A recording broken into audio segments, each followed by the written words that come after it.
There we go. What's up, everybody? Win Daily Sports NBA preview show on this beautiful wet Wednesdays edition.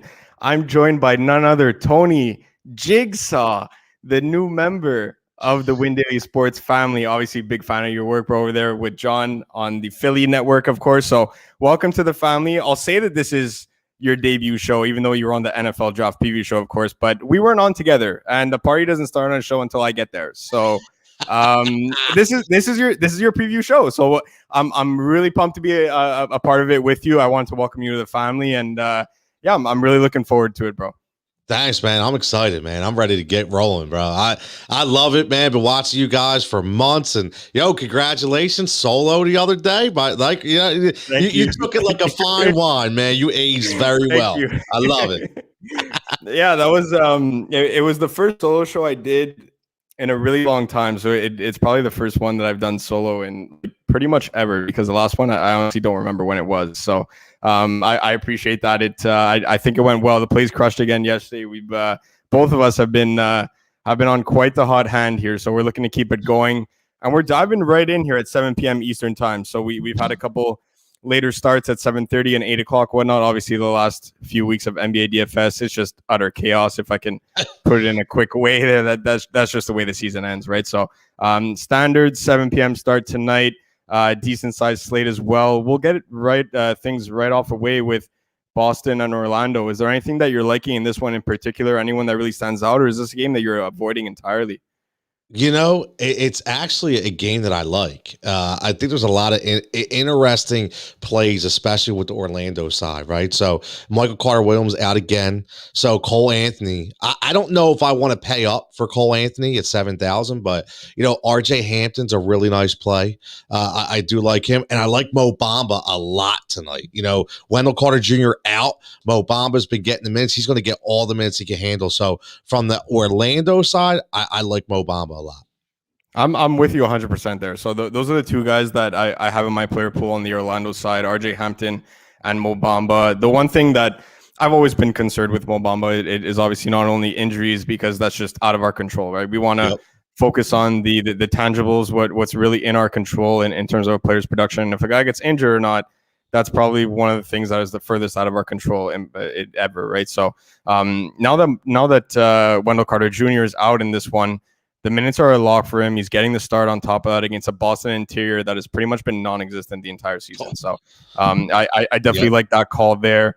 It should be a very easy 10-10 game for Mo Bamba with the potential for even more. And RJ Hampton seeing all these minutes off the bench. Orlando pretty much only has 8 to 9 active players today, 3 of which are on 10-day contracts. So to me, it's a 6-man rotation here for Orlando. So are they the sexiest plays on the entire slate? Definitely not, but they'll get there in terms of value. And you know what? I really do like starting our builds out there. And on the Boston side, kind of tough to ignore Jason Tatum. I mean, it's far from ideal in terms of a matchup. Obviously, we want to play guys against Sacramento and Washington when we're paying 10K plus for these kinds of studs, right? But with Jaylen Brown out, and this is a game where Boston wants to win, right? Like they don't want to be stuck in the playing around. They don't want to have to face Washington in that playing around neither. So for them to get over the hump above that 7 seed and chase the Miamis of the Eastern Conference, they're going to need to win these easy games for them. So if you're paying up for Jason Tatum, I'm not completely opposed to that. Probably not going to be the guy that I start my build with. There's 2 studs out there in the same game in Washington and Milwaukee that I'm definitely locking in. So kind of tough to end up getting in all 3. But if you're going Jason Tatum tonight, definitely not opposed to that. And Nesmith is another guy that at 3,200, when we're talking about the RJ Hamptons and all these punt plays, with how bad small forward is on every single night, let alone tonight, Aaron Nesmith is a guy that, at 3,200, 3 straight games now where he's dropped 15 points in a row, 20 plus fantasy points on top of that. He's a guy that I can get behind. No Kemba Walker for me, no Robert Williams, any other Boston starter really. For me, you're either going all the way up to Tatum or all the way down to Nesmith. Yeah, I completely agree. There's nobody in between. I mean, Jaylen Brown out obviously opens the door up for Tatum more minutes, but I don't really think that hinders his point production at all. I'm with you. I mean, we're gonna get to that later, but I'm not paying 10-1 for Jason Tatum. I'm riding Russ all the way. So I can't pay that amount of money. And Kemba Walker, I mean, even 7,300, you just don't know what you're gonna get with him. He's too inconsistent. So yeah, I'll pass on everybody at Boston tonight. Naismith maybe as a value filler, like you said, because the small forward position is pretty lackluster. So That's it. So with the second game on the slate, we get quite a big mismatch here. One of a couple on the slate. There's another one with actually your 76ers that we're going to get to in a little bit. But Portland going up against Cleveland here, visiting the Cleveland Cavaliers. Anything you like in this one? I mean, this is probably a stay away spot for me, but obviously you do have some star power with Damian Lillard and CJ McCollum along with Colin Sexton on the other side. yeah, this is one of those games. You got Damian Lillard questionable, so you're really not sure. I really like Colin Sexton. I'm not playing on tonight in my lineup, but Sexton has just been absolutely so consistent on a night in and night out basis that he's just showing me he could do it all. So, and he considerably stays under about 8,500. So, after you get that top tier guy at around 10 or 11, you could drop down to a guy like Colin Sexton and feel really comfortable with that point production. So I think he's the only guy, maybe Okoro for Cleveland you may want to look at. But besides that, nobody really stands out in this game for me. I don't think I have anybody in any of my lines from these two teams. See, I knew we'd get along absolutely beautifully because I am the biggest Colin Sexton truther out there. So absolutely love his game. And he's the one pure scorer that this team has, right? Like Darius Garland, albeit that he's out of the lineup tonight, he's a guy that can put up a decent amount of points, but he's more of a product of his surroundings, if anything, when they're running these 7 to 8 man rotations and he's dropping 25, 5 and 5 out there. It's more just because he's playing 40 plus minutes and it's just bound to happen. That's not really the natural state of his game. Colin Sexton, on the other hand, he's a guy that when he gets hot, he'll not only take 20 plus shots, but he'll be making a ton too. So in the mid-range, especially in that upper mid-range tonight, when you're seeing Colin Sexton there at 8.1, a lot of people are going to shy away. And it's a spot where, against the Portland defense that ranks 29th in the NBA, second to last, and they're just absolutely abysmal on the defensive end. Didn't exactly shore up their defense either in a 3-and-D perspective by acquiring Norman Powell, of course. Either that's far from a 3-and-D player that plays the defense part of 3-and-D, right? So he's a guy that can play offense for them, but now it really makes Portland vulnerable. Carmelo Anthony out there doesn't play defense, of course, and pretty much anybody else, CJ McCollum, Dame Lillard, are not known for their defensive ability either. So if Colin Sexton gets hot tonight, he's somebody that I can really get behind. Osman is somebody that's very inconsistent, and I like playing him when he's at the 3.2, 3.5, 4K range. When Cleveland has all these injuries, but paying 5.5 for Osman tonight kind of seems out of the picture for me there. No Kevin Love, nobody really of interest in this game. I'm probably fading this one altogether, but if there's one guy that I'll take a chance on, I agree with you 100%, and that's Colin Sexton. Yeah, I think you feel definitely very comfortable with Colin Sexton. And people have to remember, even at 8-1, he's going to give you at least 35, right? And when I say 35, everybody remember DraftKings points, right? So he's going to give you at least 35, which means he's very capable of giving you 40 to 45. So I think you feel really comfortable anytime you want to start him. I'm just going another direction tonight. Absolutely. So third game of the night, this one heavy on the books too. Obviously we cover DraftKings, we cover FanDuel, and of course we dabble in sports betting a little bit. WinDailySports.com. You're watching the NBA preview show, Wet Wednesdays edition with Ghost and Tony. Look, this one's kind of tough for me. It's more interesting from a sports betting perspective. Phoenix is favored by 1 in this game with 90% of the money coming in on Phoenix, and the line hasn't moved a half a point. This is something that in terms of a sports betting perspective, I'm staying as far away as possible from this one. Phoenix is a team that I've been betting virtually all season long. I have 2 to 3 futures with their winning percentage, which I'm pretty sure that's looking good right now as the number 1 team in the NBA right now, the number 1 overall seed. But tonight, I'm staying far away from this one on the book. Usually Chris Paul is one of the guys that I bet his props very often as well, especially his assist prop. But now that some of the books have finally put it together where we got to up it from the 7.5 to 8.5 range that he's at. His player prop right now, I'm seeing it at 10.5 assists. So I'm going to stay away from that one. DFS, is there anything in particular that you're seeing in this game? Are you seeing it as a really competitive game environment? Are you shying away because of that Washington-Milwaukee game that we want to attack? Or what's your outlook on this one altogether? Yeah, I think it's tough, because like you said, you always pick that one game on the slate that you feel that is going to give you the most point production. That's obviously, we're both on the same page. It's Washington and Milwaukee. You already know you're going to pay up for a lot of those guys in that game. So if you look at this, there's really, CP3 is 7,500. I think it's a decent value, but it's going to take me away from who I want to put in for that Washington Milwaukee game. So I'm more going to lean towards a Drew Holiday for 8,000 in that game instead of paying 7,500 for Chris Paul. So I mean, maybe you get some value as you go down the slate, maybe, but not much. This game doesn't really offer you much. Maybe a Cameron Johnson if you're really struggling, but even Cameron Johnson for 3,900 is a lot. I'm not taking anybody in this game only because I want to save all my money for that nice juicy matchup between the Wizards and the Bucks. Yeah, and I'm with you 100% there. I mean, we often talk about, when deciding between two players, we talk about our proprietary NBA projections at windailysports.com. We talk about the cheat sheet, our Discord chat, right? So we talk about all these different tools that you can use in order to make those kinds of decisions. But everything that goes into that comes down to which player is in a better game environment. And right now, when we're talking about guys like Drew Holiday versus Chris Paul, I love Chris Paul. I play him a ton, but I will take Drew Holiday tonight just because of the game environment that he's in. And you mentioned Cam Johnson. I rather a guy like Davis Bertans, who's $300 cheaper, again with no Rui Hashimura against the worst 3-point shooting team in the NBA, right? So it's a lot of spots where these guys are kind of just they're well priced. It's a sneaky game if you want to get to it. My only concern with this one and why I'm fading it altogether is because if I want to attack this game, I want all the studs. I want Chris Paul. I want Devin Booker. I want Trae Young running the pick and roll with Clint Capella. You can't have that when you get Giannis and Westbrook in your lineup, right? So for me, it's more of it's not that this is a bad game. It's just I'm so invested into that Milwaukee Washington game, like both of us are tonight, where I don't really see it happening. The next one, oh boy, this is gonna be Value City. A ton of red O's for Houston. Christian Wood just got tagged as doubtful. I don't expect him to play here. No Eric Gordon, of course. He's likely shut down for the rest of the season. I don't think Daniel House is going to play. No John Wall done for the season as well. No Jayshawn Tate. They're essentially missing their entire starting five here, going up against a Philly team that I would like to both say that none of us are going to play any 76ers tonight, or at least any of the starters. No Joel Embiid, no Ben Simmons, no Tobias Harris in a 13, 14, 15-point spread game as the line keeps moving.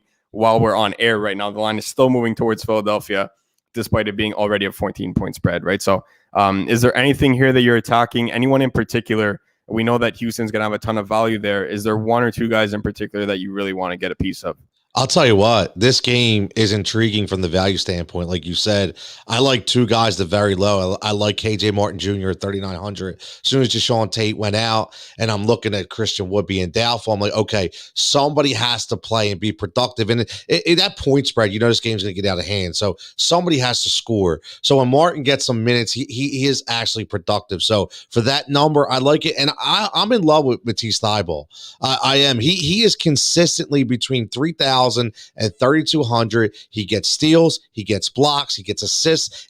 All he needs to do is score 5 or 6 points, and he's going to give me 18 to 20 for 3,100. So tonight with that kind of game, in house, I really like Matisse Thybulle. The only player with Korkmaz out, I think he's going to pick up an extra 5 or 6 minutes. So I really think that'll play into his stats. Yeah, absolutely. KJ Martin is 100% going to be in my main lineup. You look at DJ Wilson being out, no Christian Wood, no Jayshawn Tate. Houston essentially has no front court players available, right? So it wouldn't even, I don't have the exact stats in front of me, but it wouldn't surprise me to see KJ Martin Jr. being the tallest player that's available to the Houston Rockets tonight, right? It's kind of like an O'Shea Brissett situation when we had it in Indiana, where you're looking at a 6'7" guy going out and playing center. Well, he's just going to fall into a 15-15 double-double. And that's kind of the situation right now with Martin Jr., also the top rated value play in our proprietary projection models over at windailysports.com. So he's going to 100% be in my main lineup. And Thibault, you bring up a great point. It's a guy that I often overlook, especially for our listeners that are playing on FanDuel tonight, where you get that extra point for a steal and a block. Thibault is out there, the stone cold minimum 3,500 at a very weak small forward position. We're talking about rostering guys like Erin Smith possibly, or Anthony Lamb, any one of these guys. Well, now on FanDuel, you have to roster two of them on top of that. So you know what? You get a stone cold minimum Thibault that's out there, 3 points per steal, 3 points per block. And it seems like every time I play this guy, when he gets 15 to 20 minutes, which is very well going to be the situation tonight, in a game that's going to be a blowout by halftime, he's going to get 15 to 20 minutes. He somehow finds a way to get 3 steals and 3 blocks. And at that point, you give me a couple layups, and all of a sudden, the guy's hitting 8 to 10 times his price. All right, so it's a good spot for him. DK as well, being very close to the minimum at 3,100. And on FanDuel, where you have to roster 2 small forwards, he's certainly in play. That's a great point that you bring up. I absolutely love that call. Yeah, well, you figure too, in essence, if you're going to pay up for guys like Giannis and Russ, get them both in your lineup, you need guys like Matisse at 3,100. And, I look at overall points. If he gives me 18, that's a gold mine to me because I'm only paying a minimum. So I think that's a really good filler piece. Absolutely. And we talk about it where, these value plays, what's the worst that can happen? What's a bad game for him? 12 points? Exactly. And what's a great game for him? 18? Like it's not going to make or break your lineup, right? Whereas if Giannis or Westbrook put up 40 instead of 65, now we have a bit of a problem on our hands, right? We're counting on guys like Matisse Thybulle to put up 35 all of a sudden to catch the rest of the field. But that's not going to be the case tonight. When you're talking about these value plays, we're looking at what does it facilitate for the rest of our builds? And that's exactly it. So I definitely like that call. Sacramento, Indiana. So Sacramento is by far one of the teams I love to attack on any NBA DFS slate. Worst in defensive ratings since essentially Christmas time, which was the second or third day of the season. So they have not moved one bit from that 30th ranking in the NBA in every single defensive statistical category there is. No De'Aaron Fox again tonight. No Tyrese Halliburton on top of that. And then you're looking at this Indiana team now that is quietly still fighting for that playing spot in the ninth in the ninth spot in the East, right? No Malcolm Brogdon tonight. Just got the notification that he got ruled out. So has Edmund Sumner as well, and no Jeremy Lamb either. So is this a game that when we're talking about a potential to, obviously we're clearly invested in the Westbrook Giannis combo, right? Like for us, it's going to be impossible to get away from that. But for those that are really looking to get different, possibly making 5, 6, 10 plus lineups. Is this a game that you're looking to get a piece of, considering that Indiana is a bottom 5 defensive team since the All-Star break, with no Miles Turner on top of that, their best defensive player? And you look at Sacramento, that's just been abysmal all season long on the defensive side of the ball. It's tough. And the reason why is because if you want a piece of Sacramento, you're going to have to pay up. I don't know, as much as I like Karis LeVert, I don't know if he's worth 9,000 to me. So, you have to look at these values. Now, you can get a sneaky play with a DeLon Wright, who's at 5,600, starting to get those starter minutes again, like he did in Detroit. And he's really starting to be productive. You can look at it, TJ McConnell, who is crazy. I can't believe I actually am saying the name TJ McConnell for DFS basketball, but he actually has been very productive. But you look at the lower guys, maybe like a Doug McDermott, maybe at 4,200, but even guys like Holiday, I can't trust these guys. I don't think I would take a piece of any of these guys, only because I think if I want a piece, I'm going to have to pay up high. I don't think there's a lot of value play. If TJ McConnell was 4,500, then maybe I would look at that, but he's close to 6,000. I don't think I could pay off for that kind of money. Yeah, that's exactly it. So everyone knows that I'm the biggest Domantas Sabonis fan on planet Earth. Yeah. That's just I play this guy every single day. But now seeing his price where he's a couple $100 different than Giannis, you have to wonder, is he going to continue this 75-point pace that he's been on in back-to-back games where he's dropping 30-point triple-doubles, where he's putting up Russell Westbrook type stat lines, right? So against Sacramento, the potential is there. Yep. He's gonna get 12 plus rebounds. He's gonna score 25 plus. But my one concern here is that if I put him in instead of Giannis, using the game theory type of mindset, why am I playing Russell Westbrook at that point? Like I want Russ and Giannis to be going back and forth all night, where I want these guys combining for 150. So that's the main reason why I'm taking Giannis over Sabonis tonight, as much as it pains me to say. I will have some exposure, especially on FanDuel, where I can roster both him and Giannis. It makes for quite the lethal pairing at the power forward position. But on DK, it is going to be tough for me to end up getting exposure. I will have some in 3 max, but in my main entry, he's likely not going to make it there in favor of Giannis. Outside of that, I agree 100%. Buddy Hield is expensive now. Same thing with Karis LeVert. TJ McConnell is not really a guy that I play. I will mention Aaron Holiday again. I mentioned him the last time when he was at 3,300 or 3,400. He was 5% owned. I'm pretty sure our Discord chat took 4.9% of that 5% because they just everyone trained me on the Aaron Holiday play. And this is a guy where, again, I'm okay going back to it. Just same thing like what I mentioned last time. With Malcolm Brogdon out, they need scores, right? No Jeremy Lamb, no Edmund Summer. They need guys that can put the ball in the hoop. And Aaron Holiday is that guy, right? TJ McConnell is going to be a peripheral stat guy. He's going to grab his rebounds, going to dish out, 7 to 10 assists. That's fine.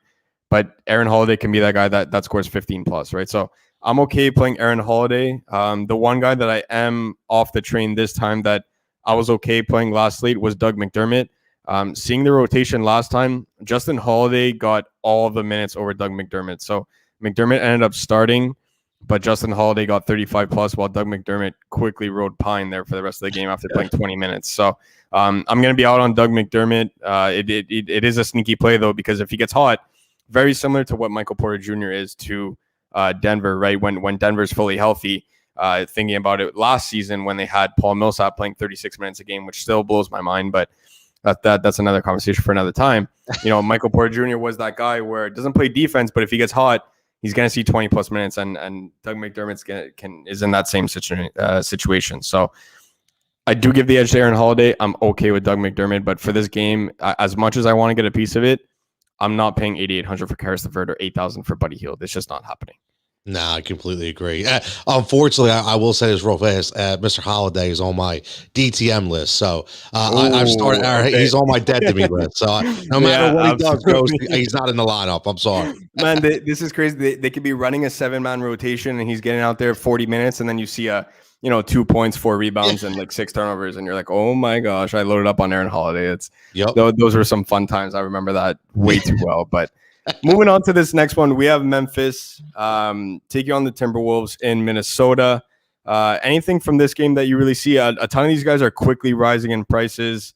2 teams that, Minnesota's not playing for anything right now. Memphis kind of has a thing to play for, not as much. I don't see them really going that far, but they need to make moves here in the dying stretch. So anything that you really see in this game, or are you avoiding this one altogether? Yeah, I mean, I think this game is exactly what we've been talking about, and I think again we keep echoing it, but it's all because we're loading up towards the very end here. But I'm a huge Ja Morant guy. I love Ja Morant. He's just not consistent enough for me to pay 8,300. I like him more than when he was around 7 to 7,400. I thought he gave some really good value. And maybe you could get some value guys in a Brandon Clark or a Desmond Bain at 3,400. They are going up against Minnesota. Bain's going to shoot the ball a lot, so maybe he get you some points. So depending on how the lineup takes with Giannis and Russ and Bertans, and you start and Holiday, you add them up. If maybe I have a $3,400 slot left, I'll spend it on Desmond Bain, but that's about it. Nobody else for me in this game. I will say that I do like Tillman. Tillman's one of my favorite guys to play, but he is 4,100 now. He's broken that $4,000 barrier. Usually I would play him at like 36, 3,700. So he's a little higher for me, but I do like his productivity. Maybe not tonight, but normally on a $3,500, $3,600 level. Yeah, absolutely. Xavier Tillman, a big fantasy point per minute producer, right? And obviously when as Valanciunas is out, that he's automatically the lock of the slate. Yep. I mean, we were playing this guy at 5K at sometimes, and he's going out there dropping 35 to 40 DraftKings points. So it's just every time Joval is out, I definitely do I like the Brandon Clark play as well. If you're looking for some cheap exposure to a game that could potentially shoot out, no JJJ on the other side for Memphis. So Brandon Clark can get a ton of those minutes. So if he's a last man in kind of situation where he's 3,500, I'm okay with that. Yep. I saw a question about Desmond Bain in the chat. The one thing that worries me about Desmond Bain, and it's not so much just him, it's really that I put them into like this group of 4 to 5 guys. You never know if it's going to be a Grayson Allen game, a Desmond Bain game, a Dylan Brooks game. Jacques, if Jacques decides to drop 30, well, then it affects all of their scoring as well.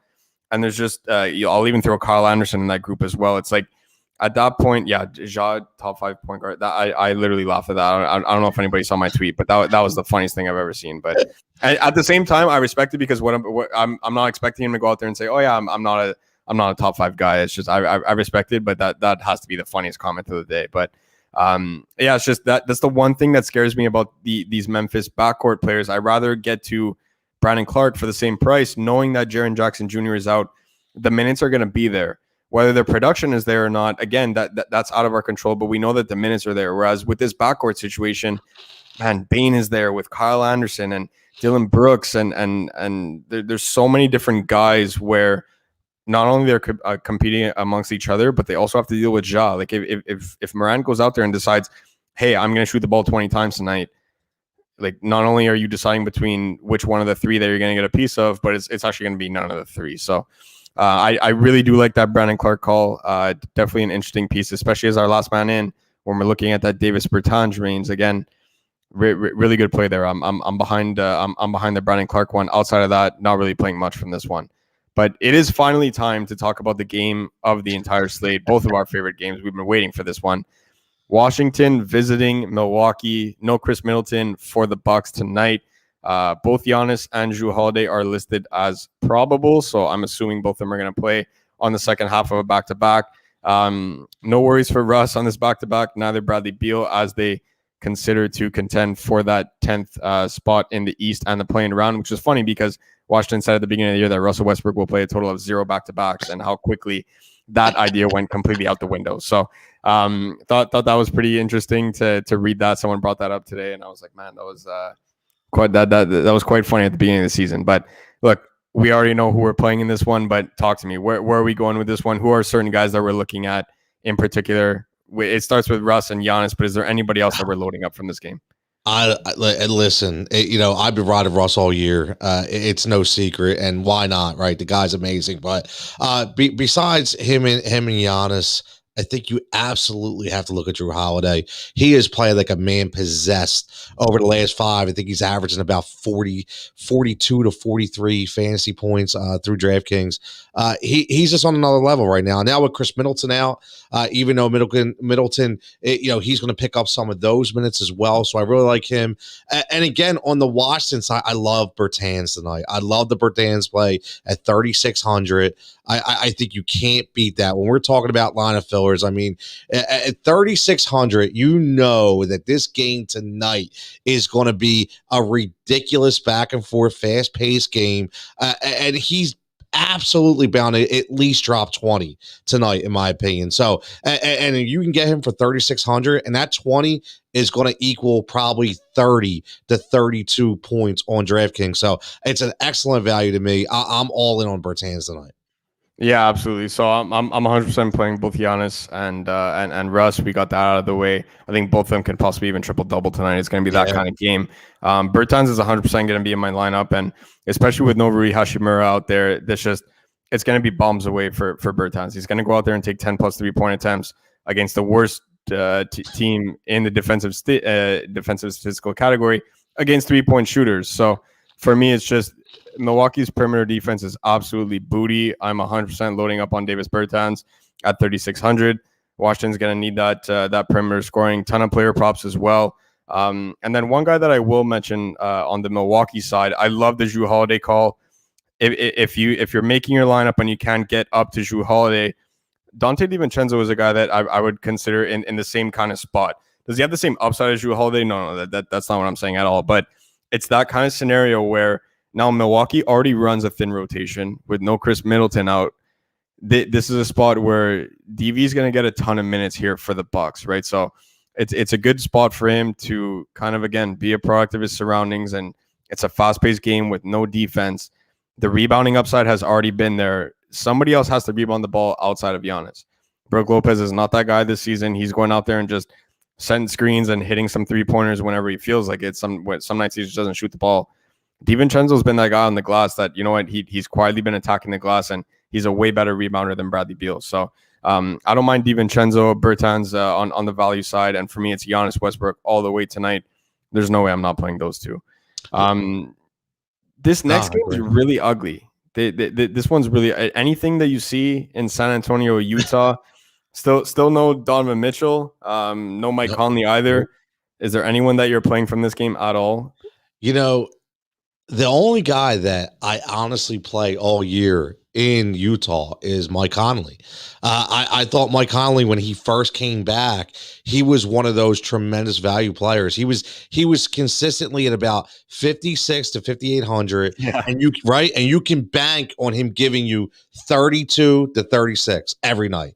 And then once his values start going up, I'm like, okay, I'll pass. Right. So, and when you look at this, I'm not a Jordan Clarkson guy. I know a lot of people love them, some Jordan Clarkson, but if you look, he is like a roller coaster. He's up, down, and his number tonight, 7,300.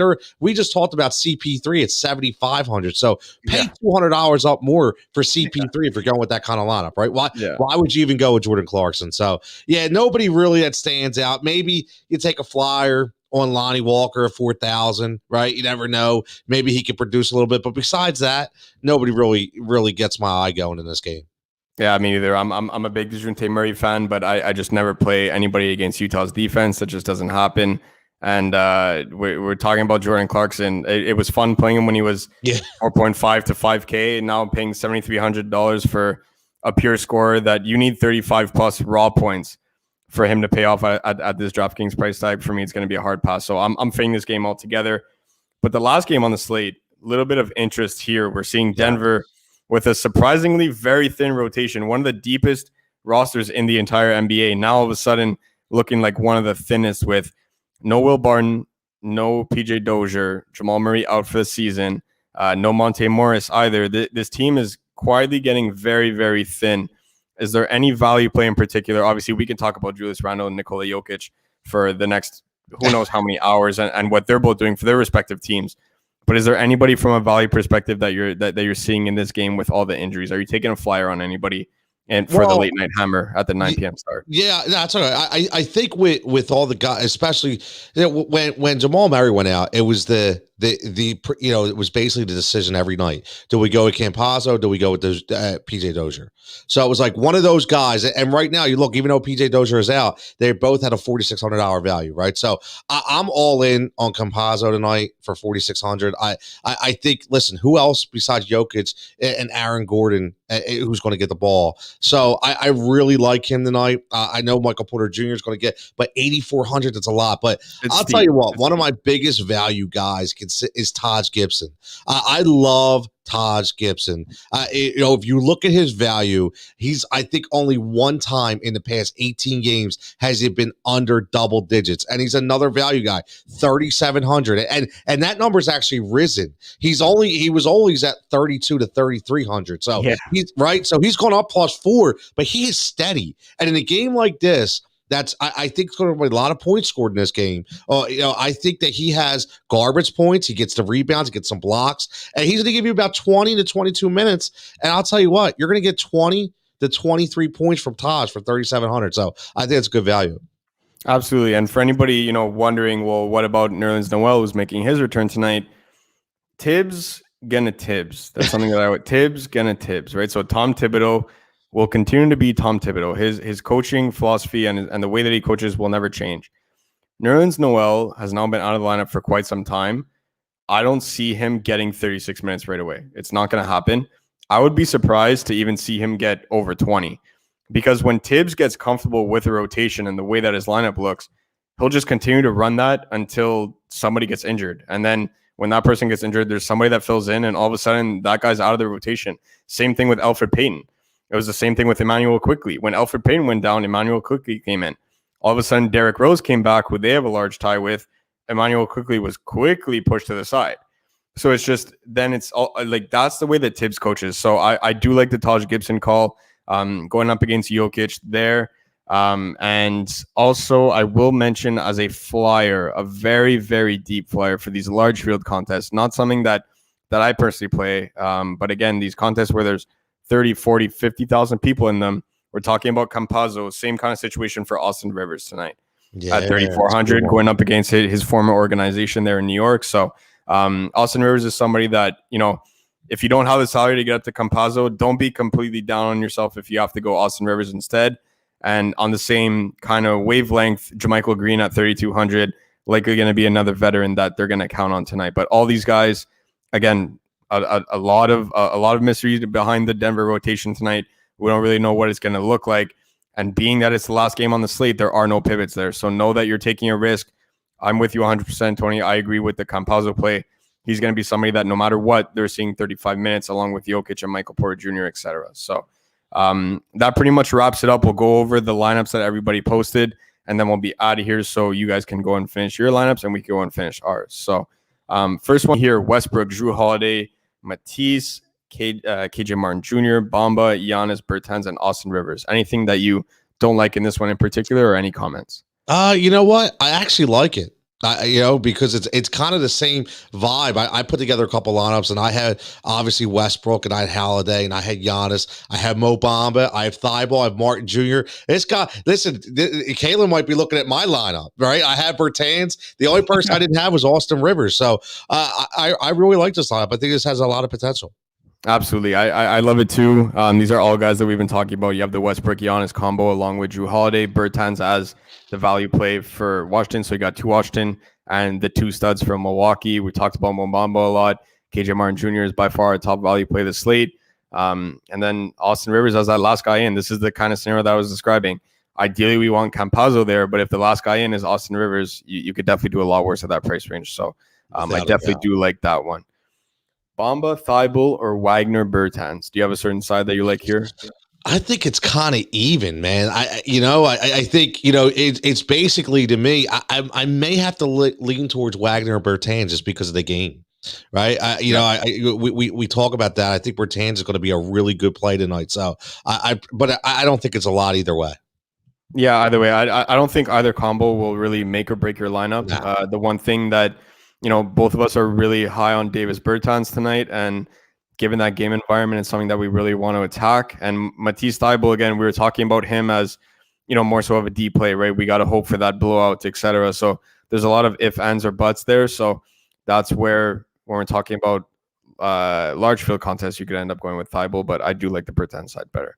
What's our core tonight? Well, it definitely starts with Westbrook and Giannis. That's 100% a fact. And then do you want to add 2 more? We'll give them a core 4 tonight. I would definitely, so I went with a core 3. So maybe we could add a 4th in there, which was obviously Westbrook, Giannis, and Holiday. That's who I was rolling with as my top 3. So, and then we could add, what do you think, Ghost? Who you want to add in that 4th spot? Yeah, we'll say, depending on if you have the salary, not much there. It's only $300 difference, but one of the value plays, because obviously Jrue Holiday, Giannis, and Westbrook are eating up the core chunk of your salary. You got to get KJ Martin Jr. in there, or Bertans, or both. So that would be by far my 2 value plays that I'm going to right away. I know it's a lot of forward spots, but it's a lot easier for those guard spots tonight. So Bertans or KJ Martin or both, along with Giannis, Jrue Holiday, and Westbrook is the core tonight.